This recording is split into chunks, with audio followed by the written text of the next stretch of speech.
ಕೊನೆಗೂ ಹಾಸನ ಮೈತ್ರಿಗೆ ಮುನಿಸಿಗೆ ಅಂತ್ಯ ಹಾಡುವುದಕ್ಕೆ ಮುಂದಾದ ಬಿಜೆಪಿ ಹೈಕಮಾಂಡ್. ನಾಳೆ ಮೈಸೂರಿನಲ್ಲಿ ಪ್ರೀತಂ ಗೌಡ ಪ್ರಜ್ವಲ್ ಭೇಟಿಗೆ ಮುಹೂರ್ತ ಫಿಕ್ಸ್. ಪಬ್ಲಿಕ್ ಟಿವಿಯ ಹಾಟ್ ಸೀಟ್ ವಿಶೇಷ ಸಂದರ್ಶನದಲ್ಲಿ ಡಿಕೆ ಶಿವಕುಮಾರ್ ಯದುವೀರ್ ಒಡೆಯರ್ ವಿರುದ್ಧ ಸಿಎಂ ಪುತ್ರ ಕಿಡಿಕಾರಿದಾದ್ರೂ ಯಾಕೆ? ಮೋದಿ ಪಕ್ಷದ ಅಧಿಕೃತ ಅಭ್ಯರ್ಥಿ ನಾನು. ಈಶ್ವರಪ್ಪ ವಿರುದ್ಧ ಗುಡುಗಿದ್ರು ಬಿವೈ ರಾಘವೇಂದ್ರ. ಮುಳಬಾಗ್ಲಲ್ಲಿ ಕಾಂಗ್ರೆಸ್ ಅಬ್ಬರದ ಪ್ರಚಾರ. ಗೆಲುವನ್ನ ನೋಡೋಣ ಕರ್ನಾಟಕ ಟಾಪ್ 20ಯಲ್ಲಿ. ಹಾಸನದಲ್ಲಿ ಬಿಜೆಪಿ ಜೆಡಿಎಸ್ ಮೈತ್ರಿ ಮುನಿಸಿಗೆ ಅಂತ್ಯ ಹಾಡೋದಕ್ಕೆ ಕೊನೆಗೂ ರಾಧಾ ಮೋಹನ್ ದಾಸ್ ಅಗರ್ವಾಲ್ ಮುಂದಾಗಿದ್ದಾರೆ. ನಾಳೆ ಮೈಸೂರಿನಲ್ಲಿ ಪ್ರೀತಂ ಗೌಡ ಹಾಗೂ ಸಂಸದ ಪ್ರಜ್ವಲ್ ರೇವಣ್ಣ ಭೇಟಿಗೆ ಮುಹೂರ್ತ ನಿಗದಿಯಾಗಿದೆ. ಹಾಸನ ಲೋಕಸಭಾ ಚುನಾವಣಾ ಪ್ರಚಾರದಿಂದ ಬಿಜೆಪಿ ನಾಯಕ ಪ್ರೀತಂ ಗೌಡ ಅಂತರ ಕಾಯ್ದುಕೊಂಡಿದ್ದಾರೆ. ಹೀಗಾಗಿ ಪ್ರೀತಂ ಗೌಡ ನಡೆ ಬಗ್ಗೆ ನೇರವಾಗಿ ಪ್ರಧಾನಿ ನರೇಂದ್ರ ಮೋದಿಗೆ ಎಚ್ಡಿ ದೇವೇಗೌಡರು ದೂರು ಕೊಟ್ಟಿದ್ರು. ಪ್ರಧಾನಿ ಮೋದಿ ಅಮಿತ್ ಶಾ ಸೂಚನೆ ಮೇರೆಗೆ ಹಾಸನಕ್ಕೆ ಬಂದ ಬಿಜೆಪಿ ರಾಜ್ಯ ಚುನಾವಣಾ ಉಸ್ತುವಾರಿ ಮೋಹನ್ ದಾಸ್ ಅಗರ್ವಾಲ್ ಇವತ್ತು ಜೆಡಿಎಸ್ ಬಿಜೆಪಿ ನಾಯಕರ ಸಭೆ ಕರೆದಿದ್ರು. ಸಭೆಯಲ್ಲಿ ರಾಧಾ ಮೋಹನ್ ದಾಸ್ ಅಗರ್ವಾಲ್ ಪ್ರೀತಂ ಗೌಡರನ್ನ ಬಿಟ್ಟು ಕೊಡುವ ಪ್ರಶ್ನೆ ಇಲ್ಲ. ಪ್ರೀತಂ ಗೌಡ ನಮ್ಮ ಪಕ್ಷದ ಆಸ್ತಿ. ಅವರು ಪಕ್ಷದ ರಾಜ್ಯ ಪ್ರಧಾನ ಕಾರ್ಯದರ್ಶಿ. ಪ್ರೀತಂ ಗೌಡ ಜೊತೆ ಜೆಡಿಎಸ್ ನಾಯಕರ ವರ್ತನೆ ಬಗ್ಗೆ ಕೂಡ ಅಗರ್ವಾಲ್ ಆಕ್ಷೇಪ ವ್ಯಕ್ತಪಡಿಸಿದ್ರು. ಇದೇ ವೇಳೆ ಇದುವರೆಗೂ ನೀವು ಪ್ರೀತಂ ಗೌಡಗೆ ಯಾಕೆ ಫೋನ್ ಮಾಡಿಲ್ಲ ಅಂತ ಪ್ರಜ್ವಲ್ಗೆ ಪ್ರಶ್ನೆ ಕೇಳಿದ್ರು. ಅವರನ್ನ ಭೇಟಿಯಾಗದೆ ಪರ್ಯಾಯ ನಾಯಕರ ಭೇಟಿ ಮಾಡಿದ್ದ ಬಗ್ಗೆ ಕೂಡ ಆಕ್ಷೇಪ ವ್ಯಕ್ತಪಡಿಸಿದ್ರು. ಜೆಡಿಎಸ್ ನಾಯಕರು ತಮ್ಮ ನಡವಳಿಕೆ ಬದಲಾವಣೆ ಮಾಡ್ಕೊಳ್ಬೇಕು. ಆಗ ಪ್ರೀತಂ ಗೌಡ ಖಂಡಿತ ಮೈತ್ರಿ ಪರ ಕೆಲಸ ಮಾಡ್ತಾರೆ ಅಂದ್ರು. ಪಬ್ಲಿಕ್ ಟಿವಿ ಹಾಟ್ ಸೀಟ್ ವಿಶೇಷ ಸಂದರ್ಶನದಲ್ಲಿ ಸಿಎಂ ಆಗುವ ಬಯಕೆಯನ್ನು ಉಪಮುಖ್ಯಮಂತ್ರಿ ಡಿಕೆ ಶಿವಕುಮಾರ್ ಮತ್ತೆ ವ್ಯಕ್ತಪಡಿಸಿದ್ದಾರೆ. ನಾನು ಸಿಎಂ ಆಗುವ ಶುಭ ಮುಹೂರ್ತ ಬಂದೇ ಬರಲಿದೆ ಅಂತ ಡಿಕೆ ಶಿವಕುಮಾರ್ ಹೇಳಿದ್ದಾರೆ. ಸಿಎಂ ಆಗಿ ನಾನು ಪೇಪರ್ಗೆ ಸಹಿ ಹಾಕುವ ದಿನವೂ ಬರಲಿದೆ, ಅದು ಆಗೇ ಆಗುತ್ತೆ ಅಂತ ಡಿಕೆ ಶಿವಕುಮಾರ್ ಹೇಳಿದ್ದಾರೆ. ಇನ್ನು ಡಿಕೆ ಶಿವಕುಮಾರ್ ನನಗೆ ವಿಷ ಹಾಕಿದ್ರು ಅನ್ನೋ ಆರೋಪಕ್ಕೂ ಡಿಕೆ ತಿರುಗೇಟು ನೀಡಿದ್ದಾರೆ. ರಾಜಕೀಯವಾಗಿ ನಾನು ವಿಷ ಹಾಕಿದ್ದೇನೆ ಅಂತ ಸಾಬೀತುಪಡಿಸಿದರೆ ನಾನು ರಾಜಕೀಯ ನಿವೃತ್ತಿ ಪಡೆಯುತ್ತೇನೆ ಅಂತಲೂ ಹೇಳಿದ್ದಾರೆ. ಮೋಸ ಅನ್ನೋದು ನನ್ನ ರಕ್ತದಲ್ಲೇ ಇಲ್ಲ. ಅವರಿಗೆ ಎಂದೂ ನಾನು ಕೆಟ್ಟದನ್ನ ಬಯಸಿಲ್ಲ. ಈ ಬಗ್ಗೆ ಸಾಬೀತು ಮಾಡಿದರೆ ರಾಜಕೀಯ ನಿವೃತ್ತಿ ಪಡೆಯೋದಾಗಿಯೂ ಡಿಕೆಶಿ ಸವಾಲು ಹಾಕಿದ್ದಾರೆ. ಈ ಸಂದರ್ಶನ ಇಂದು ರಾತ್ರಿ 7ಕ್ಕೆ ಪ್ರಸಾರವಾಗಲಿದೆ. ಅಲ್ಲ, ನೀವು ಕೇಳಿದ್ರಿ ಪಾಪ, ಪೆನ್ನು ಪೇಪರು ಕೇಳಿದ್ರಿ, ಜನ ಕೊಟ್ಟರು, ಸಿಗ್ನೇಚರ್ ಸಿದ್ದರಾಮಯ್ಯ ಅವರು ಹಾಕಿದ್ರು. ನಾನು ಹಾಕೋ ಕಾಲ ಟೈಮ್ ಬರ್ತದೆ, ಯಾಕೆ ನಿಮ್ಗೆ ಯಾಕೆ ಕಷ್ಟ? ಅದು ಮೊದಲಿಂದ ನಡೆಸಿ. ಹೌದು, ಡಿ ಕೆ ಶಿವಕುಮಾರ್ ಸಿದ್ದರಾಮಯ್ಯ ಏನೋ ಒಂದು ಸ್ಥಾನಕ್ಕೆ ಪೈಪೋಟಿ ಇದೆ, ಇಬ್ಬರು ನಡುವೆ ಸಿಎಂ ಅವೆಲ್ಲ ಸತ್ಯನೇ ಅಲ್ವಾ? ಯಾವ ಪೈಪೋಟಿನಿಲ್ಲ. ನಾ ಪೈಪೋಟಿ ಮಾಡೋಕೆ ಆಸೆ ಪಡೋದು ತಪ್ಪ. ಶುಭಗಳಿಗೆ ಶುಭ ಮುಹೂರ್ತ ಬರ್ತದೆ ಎಲ್ಲದು. ಇಲ್ಲ, ಇಷ್ಟೆಲ್ಲ ಪ್ರೀತಿಯಿಂದ ನೀವು ಕುಮಾರಸ್ವಾಮಿ ಅವ್ರಿಗೆ ಮಾಡಿದ್ರು, ಅವ್ರು ಹೇಳ್ತಾ ಇದ್ದಾರೆ ವಿಷ ಕೊಟ್ರಿ ನನಗೆ ಅಂತ ಹೇಳಿ. ಅದೇನು ವಿಷಯ? ಟೆಲ್ಮಿ, ಏನು ವಿಷಯ ಕೊಟ್ಟೆ ಅಂತ ಚರ್ಚೆ ಕರೀರಿ. ನಾನು ಬ್ಲಡ್ಡಲ್ಲೇ ಇಲ್ಲ. ಏನಿಲ್ಲ, ಆಮೇಲೆ straight fighter and street fighter also. ನಾನೇನಾದ್ರು ಒಂದು ಚೂರು ಕೆಟ್ಟದ್ದು ಬಯಸ್ಬಿಟ್ಟಿದ್ರೆ ಸಾಕು, ಇವತ್ತೇ ನನ್ನ ರಾಜಕಾರಣದಿಂದ ನಿವೃತ್ತಿ. ಡಿ ಕೆ ಶಿವಕುಮಾರ್ ಅಂತ ಯೋಚನೆ ಮಾಡಲಿಲ್ಲ, ನಾನು ಮಾಡೋದೂ ಇಲ್ಲ. ಏನಾದ್ರೆ ನೇರವಾಗಿ ಹೇಳ್ತೀನಿ. ಈಗಲೂ ಹೂ ಅಂದರೆ ಜೋಡೆ ತಗೊಳ ಆಗ್ತೀರಾ? Different. I don't know what politics is. Mysuru Kodagu Lok Sabha ಕ್ಷೇತ್ರದಲ್ಲಿ ಚುನಾವಣಾ ಪ್ರಚಾರ ಜೋರಾಗಿದೆ.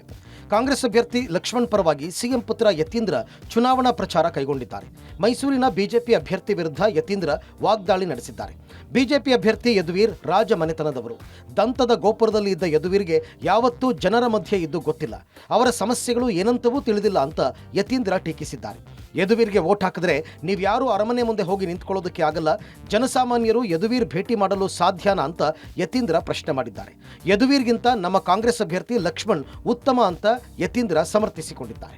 ಬಿಜೆಪಿ ಪಕ್ಷದ ಅಭ್ಯರ್ಥಿಗಳೆಲ್ಲ ಅವ್ರು ರಾಜಮನೆತನದವರು, ದಂತ ಗೋಪುರದಲ್ಲಿ ಇರುವಂತವ್ರು. ಅವ್ರಿಗೆ ಯಾವತ್ತೂ ಕೂಡ ಜನರ ಮಧ್ಯೆ ಇದ್ದು ಗೊತ್ತಿಲ್ಲ, ಜನರ ಮಧ್ಯೆ ಓಡಾಡ ಗೊತ್ತಿಲ್ಲ, ಜನರ ಸಮಸ್ಯೆಗಳು ಗೊತ್ತಿಲ್ಲ. ನೀವು ಯಾರು ಕೂಡ ಅವ್ರು ಹೋಗಿ ಅರಮನೆ ಭಾಗದಲ್ಲಿ ನಿಂತ್ಕೊಳಕ್ ಆಗೋದಿಲ್ಲ. ಅವ್ರ ಕಾರ್ಯಕರ್ತರೇ ಹೋಗಿ ಭೇಟಿ ಮಾಡಕ್ಕಾಗಲ್ಲ, ಜನಸಾಮಾನ್ಯರಲ್ಲಿ ಹೋಗಿ ಭೇಟಿ ಮಾಡಕ್ಕಾಗತ್ತೆ? ಯಾರು ಪಾಪ ನಿಮ್ ಸಮಸ್ಯೆಗಳನ್ನ ಹಾಕೊಂಡು ನಿಮಗೋಸ್ಕರ ಕೆಲಸ ಮಾಡ್ತಾರೆ ಅಂತ ಅಭ್ಯರ್ಥಿ ವೋಟ್ ಹಾಕ್ಬೇಕು. ಅದು ಎಂ ಲಕ್ಷ್ಮಣ್ ಅವರು, ಕಾಂಗ್ರೆಸ್ ಪಕ್ಷದ ಅಭ್ಯರ್ಥಿ. ಶಿವಮೊಗ್ಗ ಲೋಕಸಭಾ ಚುನಾವಣಾ ಕಣದಲ್ಲಿ ಪ್ರಧಾನಿ ಮೋದಿ ಫೋಟೋಗಾಗಿ ತೀವ್ರ ಪೈಪೋಟಿ ಉಂಟಾಗಿದೆ. ತಮ್ಮ ಫ್ಲೆಕ್ಸ್, ಬ್ಯಾನರ್ ಹಾಗೂ ಫೋಟೋಗಳಲ್ಲಿ ಮೋದಿ ಫೋಟೋ ಬಳಕೆಗೆ ಅವಕಾಶ ನೀಡುವಂತೆ ಕೇವಿಯಟ್ ಸಲ್ಲಿಸಿರುವುದು ಈಗ ರಾಜಕೀಯ ಕೆಸರೆಚಾಟಕ್ಕೆ ಕಾರಣವಾಗಿದೆ. ಮೋದಿ ಫೋಟೋ ಬಳಕೆ ಮಾಡಲು ಇದು ಯಾರಪ್ಪನ ಆಸ್ತಿಯೂ ಅಲ್ಲ ಅಂತ ಈಶ್ವರಪ್ಪ ಟೀಕಿಸಿದರು. ಇದರ ಬೆನ್ನಲ್ಲೇ ಸಂಸದ ಬಿವೈ ರಾಘವೇಂದ್ರ ತಿರುಗೇಟು ನೀಡಿದ್ದಾರೆ. ಮೋದಿ ಪಕ್ಷದ ಅಧಿಕೃತ ಅಭ್ಯರ್ಥಿ ನಾನಿದ್ದೇನೆ. ಮೋದಿಗಿಂತ ಇನ್ನೊಂದು ಹಿಂದುತ್ವದ ಮುಖವಿಲ್ಲ. ಸ್ವಾರ್ಥಕ್ಕೋಸ್ಕರ ಹಿಂದುತ್ವವನ್ನು ಬಳಸಿಕೊಳ್ಳೋದಕ್ಕೆ ಕೆಲವರು ಪ್ರಯತ್ನ ಮಾಡ್ತಾ ಇದ್ದಾರೆ ಅಂತ ರಾಘವೇಂದ್ರ ಟೀಕಿಸಿದ್ದಾರೆ. ಮೋದಿ ಅವರ ಅಪ್ಪನ ಮನೆ ಆಸ್ತಿನ? ಇಡೀ ವಿಶ್ವದ ನಾಯಕರಿ ಮೋದಿ, ವಿಶ್ವ ನಾಯಕ ಮೋದಿ. ಯಾರಪ್ಪನ ಮನೆ ಆಸ್ತಿ ಅಲ್ಲ ಮೋದಿ. ಮೋದಿ ಅದಕ್ಕೋಸ್ಕರ ನಾನು ಹೃದಯದಲ್ಲಿ ಇಟ್ಕೊಂಡಿದ್ದೀನಿ. ಅವ್ರ ಅಪ್ಪ ಮಗ ಯಾರು ಅವ್ರ ಹೃದಯದಲ್ಲಿ ಇಟ್ಕೊಂಡಿರೋ ಹೇಳಿ ಅವರು. ಅವ್ರೇನು ಹೇಳೋದು ಬೇಡ, ರಾಜ್ಯ ಜನಕ್ಕೆ ಗೊತ್ತು. ಚುನಾವಣೆ ಗೆಲ್ತೀನಿ, ಮೋದಿ ಪ್ರಧಾನಮಂತ್ರಿ ಕೈ ಎತ್ತೀನಿ, ಇದ್ರಾಗ ಏನು ಅನುಮಾನ ಬೇಡ. ಮೋದಿಜಿಯವರಿಗಿಂತ ಇನ್ನೊಂದು ಹಿಂದುತ್ವದ ಒಂದು ಮುಖ ಇನ್ಯಾವುದು ಬೇರೆ ಇಲ್ಲ. ಅವ್ರ ಪಕ್ಷದ ಅಧಿಕೃತ ಅಂತ ಅಭ್ಯರ್ಥಿ ನಾವಿದ್ದೀವಿ. ನಿಜವಾದ ಹಿಂದುತ್ವಕ್ಕೋಸ್ಕರ ಮೋದಿಜಿಯವರ ಪಕ್ಷ, ಭಾರತೀಯ ಜನತಾ ಪಕ್ಷ ಯಾವುದೋ ಒಂದು ವಿಚಾರಕ್ಕೋಸ್ಕರ, ಸ್ವಂತಕ್ಕೋಸ್ಕರ ಹಿಂದುತ್ವನ ಬಳಸ್ಕೊಳ್ಳುವಂತ ಒಂದು ಪ್ರಯತ್ನ ಏನು ಮಾಡ್ತಾ ಇದ್ದಾರೆ. ಇದಕ್ಕೆ ಜನ ಸರಿಯಾದ ರೀತಿ ಅಂತ ಒಂದು ಉತ್ತರವನ್ನು ಕೊಡ್ತಾರೆ ಅಂತ ವಿಶ್ವಾಸ ಇದೆ. ಮಂಡ್ಯದಲ್ಲಿ ಕುಮಾರಸ್ವಾಮಿ ಮೈತ್ರಿ ಅಭ್ಯರ್ಥಿಯಾಗಿ ಕಣಕ್ಕಿಳಿದಿದ್ದಾರೆ. ಹೀಗಾಗಿ ಮುನಿಸಿಕೊಂಡಿರುವ ರಾಜಕೀಯ ನಾಯಕರನ್ನ ಕುಮಾರಸ್ವಾಮಿ ಭೇಟಿಯಾಗಿ ಬೆಂಬಲ ಕೋರುತ್ತಿದ್ದಾರೆ. ಇವತ್ತು ಕೆಆರ್ ನಗರದಲ್ಲಿರುವ ಬಿಜೆಪಿಯ ವಿಧಾನ ಪರಿಷತ್ ಸದಸ್ಯ ಎಚ್ ವಿಶ್ವನಾಥ್ ಮನೆಗೆ ಮಾಜಿ ಸಿಎಂ ಎಚ್ಡಿ ಕುಮಾರಸ್ವಾಮಿ ಭೇಟಿ ನೀಡಿದ್ರು. ಈ ವೇಳೆ ಸಾರಾ ಮಹೇಶ್, ಜಿಟಿ ದೇವೇಗೌಡರು, ಸಿಎಸ್ ಪುಟ್ಟರಾಜು ಜೊತೆಗಿದ್ರು. ಈ ಹಿಂದೆ ಸಮ್ಮಿಶ್ರ ಸರ್ಕಾರ ಬೀಳಿಸುವಲ್ಲಿ ಎಚ್ ವಿಶ್ವನಾಥ್ ಪ್ರಮುಖ ಪಾತ್ರ ವಹಿಸಿದ್ರು. ಅಂದಿನಿಂದ ಎಚ್ಡಿ ಕುಮಾರಸ್ವಾಮಿ ವಿಶ್ವನಾಥ್ ಜೊತೆಗೆ ಅಂತರವನ್ನ ಕಾಯ್ದುಕೊಂಡಿದ್ರು. ಮಂಡ್ಯ ಲೋಕಸಭೆಯ ಕ್ಷೇತ್ರದ ವ್ಯಾಪ್ತಿಗೆ ಬರುವ ಕೆಆರ್ ನಗರ ತಾಲೂಕು ಬರ್ತಾ ಇರೋದ್ರಿಂದ ಕುಮಾರಸ್ವಾಮಿ ಎಚ್ ವಿಶ್ವನಾಥ್ ಭೇಟಿಯಾಗಿ ಚುನಾವಣೆಯಲ್ಲಿ ಸಹಕಾರ ಕೋರಿದ್ದಾರೆ.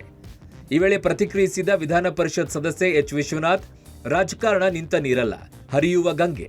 ಮಾತು ಸಂಘರ್ಷ ರಾಜಕಾರಣದಲ್ಲಿ ಸಹಜ. ಇದನ್ನೆಲ್ಲ ಒಂದೊಂದು ಬಾರಿ ಸರಿಪಡಿಸಿಕೊಳ್ಳಬೇಕು. ದೇವೇಗೌಡರು ನನಗೆ ಸದಾ ಸ್ಮರಣೀಯ ಅಂದ್ರು. ರಾಜಕಾರಣ ನಿಂತ ನೀರಲ್ಲ, ಹರಿಯುವ ಗಂಗೆ. ರಾಜಕಾರಣದಲ್ಲಿ ಭಿನ್ನಾಭಿಪ್ರಾಯಗಳು, ವ್ಯತ್ಯಾಸಗಳು, ಮಾತುಗಳು, ಸಂಘರ್ಷಗಳು ಸಾಮಾನ್ಯ. ಆದರೆ ಅದ್ರ ಜೊತೆಗೆ ಅದನ್ನು ತಡೆಮಾಡ್ಕೊಂಡು ಹೋಗುವಂಥದ್ದು ಕೂಡ ಸಹಜ ಪ್ರಕ್ರಿಯೆ ಆಗಿರ್ತಕ್ಕಂಥದ್ದು. ಮಂಡ್ಯ ಚುನಾವಣಾ ರಾಜಕೀಯದಲ್ಲಿ ಗಂಡಸ್ತನದ ಗುದ್ದಾಟ ಜೋರಾಗಿದೆ. ಮಂಡ್ಯ ಜೆಡಿಎಸ್ನಲ್ಲಿ ಯಾರು ಗಂಡಸರು ಇಲ್ವಾ ಅಂತ ಕಾಂಗ್ರೆಸ್ ಶಾಸಕ ಉದಯ್ ಕೇಳಿದ್ರು. ಇದಕ್ಕೆ ಮಾಜಿ ಶಾಸಕ ರವೀಂದ್ರ ಶ್ರೀಕಂಠಯ್ಯ, ಉದಯ್ ಶ್ರೀಲಂಕಾ ಗೋವಾದಲ್ಲಿ ಗಂಡಸ್ತನ ಕಳ್ಕೊಂಡಿರಬೇಕು ಅಂತ ಕೌಂಟರ್ ಕೊಟ್ರು.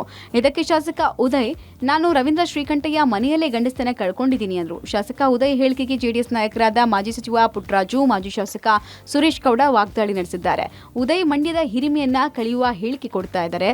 ಸುಸಂಸ್ಕೃತ ಕುಟುಂಬದಿಂದ ಬಂದ ರವೀಂದ್ರ ಶ್ರೀಕಂಠಯ್ಯ ವಿರುದ್ಧ ಉದಯ್ ನಾಲಿಗೆ ಹರಿಬಿಟ್ಟಿದ್ದಾರೆ. ಕಾಂಗ್ರೆಸ್ ನಾಯಕರು ತಲೆ ತಗ್ಗಿಸುವ ಹೇಳಿಕೆ ಅಂತ ಹೇಳೋ ಮೂಲಕ ಕಿಡಿಕಾರಿದ್ದಾರೆ.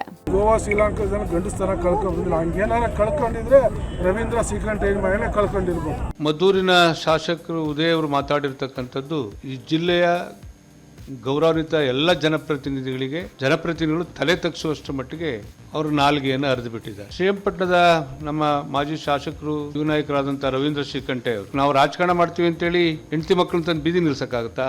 ಮಾತಾಡುವಂತ ಮಾತಕ್ಕೆ ಅಟ್ಲೀಸ್ಟ್ ಕೊನೆಗೆ ಒಂದು ಏನಾದರೂ ಎಳ್ಳಷ್ಟು ಕಿಂಚಿತ್ತು ಒಂದು ನಿಯತ್ತಲ್ಲಿ ಮಾತಾಡ್ಬೇಕಲ್ಲ.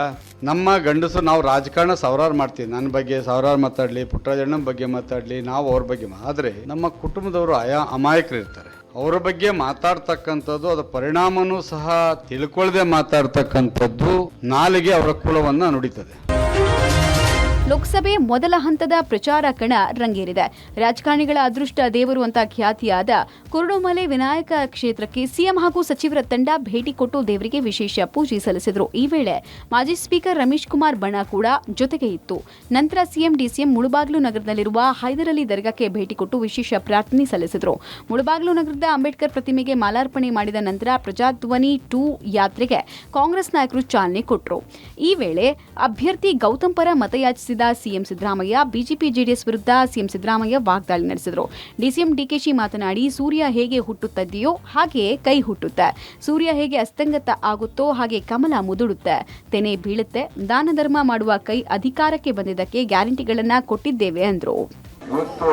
ಗ್ಯಾರಂಟಿಗಳನ್ನ ಜಾರಿ ಮಾಡಿ 36,000 ಕೋಟಿ ರೂಪಾಯಿಗಳನ್ನ 36,000 ಕೋಟಿ ರೂಪಾಯಿಗಳನ್ನ ಖರ್ಚು ಮಾಡಿದ್ದೀವಿ.